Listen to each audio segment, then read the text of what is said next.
Hi, I'm Blake Johnson and I teach the oboe and English horn at RAW Music.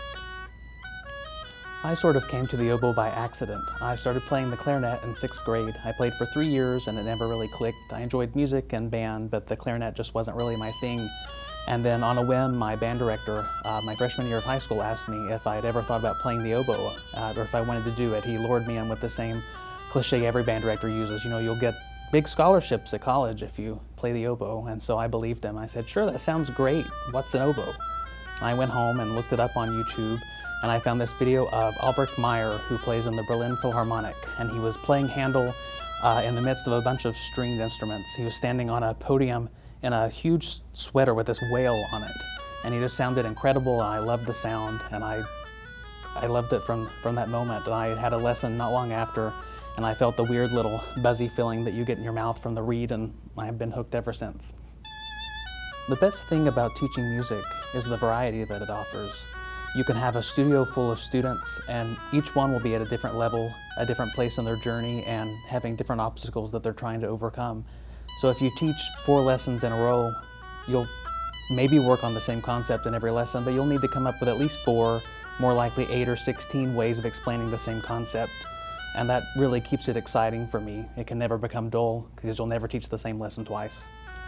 So I love teaching the English horn because really playing the English horn is one of our great privileges as oboe players. It just sort of comes with the territory that if you play the oboe, then you automatically play the English horn as well. The fingerings are the same.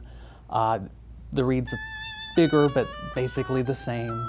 It's sort of like a big oboe, but not really. Any decent teacher would tell you to not think of it that way. It requires a different sort of embouchure, a different sort of use of the air, but it's so resonant, and it gets this much deeper, richer, lower sound than the oboe has, and it really is a treat, and any student should get to experience playing one. You should take lessons with me because I love teaching. I can guarantee that I'll show up every week excited and ready to go. I love working with students of all different age levels, complete beginners to more advanced players, because they each require different aspects from me as a teacher.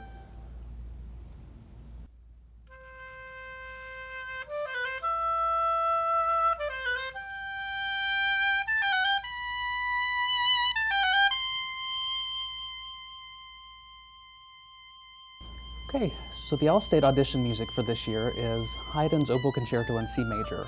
I'm going to move through the first 2 movements and talk about a few common challenges that you may experience as you work on it. In the first movement, you start on a dotted half note. So until beat 4, the tempo is sort of in question.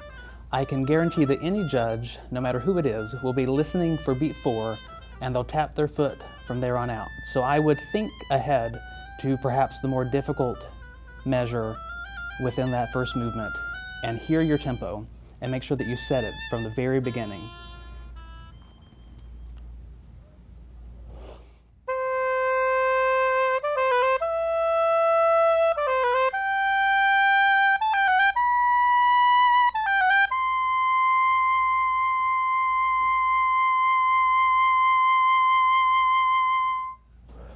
Make sure that from the very beginning, even before those 16th notes, that you have the tempo ready to go. After that excerpt, the next required piece is the cadenza for the first movement.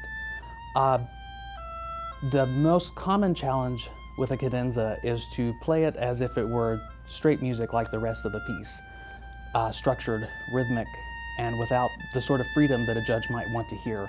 So my biggest recommendation is just to play with the tempo, play with the figures, and have fun.